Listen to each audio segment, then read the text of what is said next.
رسوله الكريم اما بعد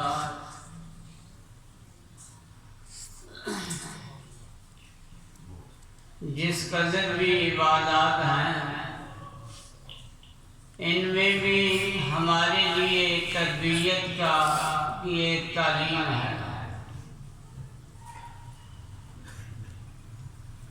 ہم نماز پڑھتے ہیں تو نماز کا مقصد جو قرآن مجید نے بیان فرمایا ہے وہ یہ ہے کہ ان الصلاۃ تنہی عن الفحشاء والمنکر، کہ نماز انسان کو بے حیائی اور برے کاموں سے روکتی ہے، منع کرتی ہے۔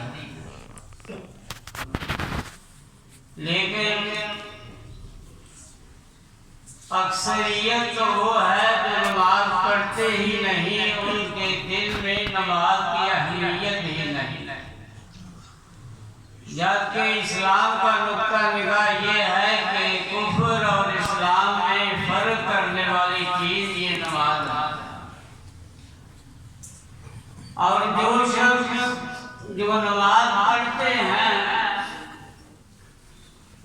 ان کی صورتحال یہ ہے کہ نماز بھی پڑھتے ہیں، جھوٹ بھی بولتے ہیں، نماز بھی پڑھتے ہیں، دوسروں کو دھوکہ بھی دیتے ہیں، نماز بھی پڑھتے ہوں گے لیکن ذخیرہ اندوزی بھی کرتے ہیں، ناجائز منافع خوری بھی کرتے ہیں۔ اور آج کل تو ایک تیسری بیماری شروع ہو گئی ہے موبائل کی، یہ بھی بند کرنا پسند نہیں کرتے۔ نماز کی حالت میں موبائل چلتا ہے تو پھر ٹچ موبائل کو جیب سے نکال کر بند کرتے ہیں تو سامنے کیا آتا ہے؟ کسی لڑکی کی تصویر۔ ایک تو تصویر غلط آ جائے گی سامنے، دوسرے اتنی دیر تک وہ یہ بھی دیکھے گا موبائل کدھر سے آ رہا ہے۔ یعنی یہ تیسری ایک اور بیماری ہے جو نماز کے اندر ہے۔ اس سے پہلے یہ تھا کہ چلو اگر خیالات آتے ہیں تو وہ سوائے اللہ کے تو کسی کو پتہ نہیں، لیکن اب موبائل میں نماز کے اندر بھی ایک مسلمان کو اللہ کی یاد سے دور کر دیا۔ اب یہ نماز کا جو مقصد تھا تربیت کا وہ تو بہت ہو گیا۔ اسی طرح حج دیکھیں، حج کا مقصد کیا تھا؟ ربنا آتنا فی الدنیا حسنۃ وفی الآخرۃ حسنۃ وقنا عذاب النار۔ رسول اللہ صلی اللہ علیہ وسلم اکثر یہ دعا فرمایا کرتے تھے، اے اللہ دنیا میں بھی بھلائی عطا فرما، آخرت میں بھی بھلائی عطا فرما، اور جہنم کے عذاب سے بچانا۔ دنیا میں بھلائی کیا ہے کہ اللہ تبارک و تعالیٰ توفیق دے کہ ہم دین اسلام پر مکمل عمل کریں۔ آخرت کی بھلائی یہ ہے کہ نیک اعمال کے صلہ میں اللہ تبارک و تعالیٰ ہمیں جنت عطا کرے اور جہنم سے بچائے۔ اور حج کا جو مقصد جو رزلٹ تھا وہ یہ تھا کہ جب انسان حج کر کے واپس آتا ہے تو وہ یوں گناہوں سے معاف پاک صاف ہوتا ہے جیسے کہ آج ہی اس نے جنم لیا ہے۔ لیکن ہماری حالت کیا ہے؟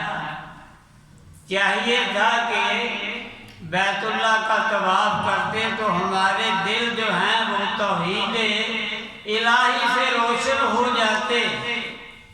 لبیک اللہم لبیک کا یہی مطلب تھا کہ ان صلاتی و نسکی و محیای و مماتی للہ رب العالمین۔ جب صفا مروہ کی سعی کرتے تو حضرت حاجرہ علیہ السلام کی طرح ہمارے دلوں میں صبر و استقلال اور اللہ پر توکل کی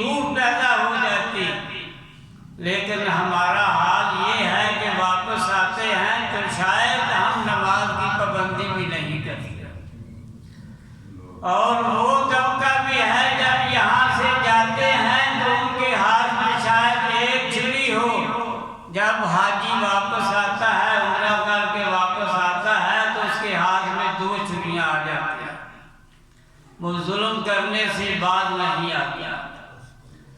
گویا ہم نے عمرے اور حج کے سفر کو بھی مری کا سفر سمجھ لیا، حالانکہ یہ ایک عبادت تھی جس کا مطلب یہ تھا کہ انسان کا اللہ سے تعلق پیدا ہو جائے، لیکن ہم نے اللہ سے تعلق قائم کرنے کی بجائے اللہ سے اور دوری اختیار کر لی۔ یہ روزہ ہے، اس کا مقصد جو اللہ نے بیان کیا ہے وہ کیا ہے؟ لعلکم تتقون، کہ تاکہ تم متقی پرہیزگار بن جاؤ۔ متقی پرہیزگار کس طرح بنیں گے؟ تقوی کا مطلب یہ ہے کہ اللہ کی نافرمانی، اس کے رسول کی نافرمانی کو کلیتاً چھوڑ دیا جائے۔ لیکن ہمارا حال یہ ہے کہ ہم اپنی مرضی کرتے ہیں، نہ رسول کی مرضی کو مانتے ہیں، نہ اللہ کے حکم کو مانتے ہیں۔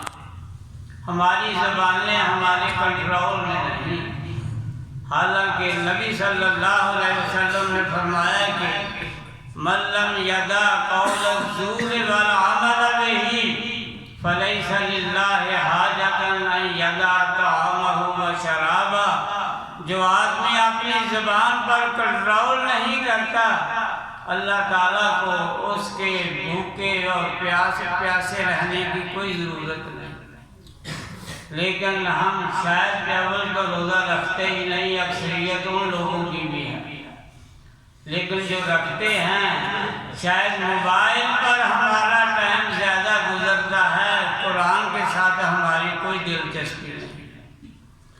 تو اللہ تبارک و تعالی ہمیں توفیق عطا فرمائے کہ ہم عبادات بھی ادا کریں اور عبادات کی اہمیت کو بھی سمجھیں، عبادات میں جو درس ہے، جو تعلیم ہے، اس کو بھی مد نظر رکھ کے زندگی گزاریں، تاکہ ہماری عبادات قبول بھی ہوں، ہماری دنیا بھی سمجھ جائے اور ہمیں اللہ تعالیٰ آخرت کے دن اللہ کی رحمت کے ہم حقدار بھی بن جائیے۔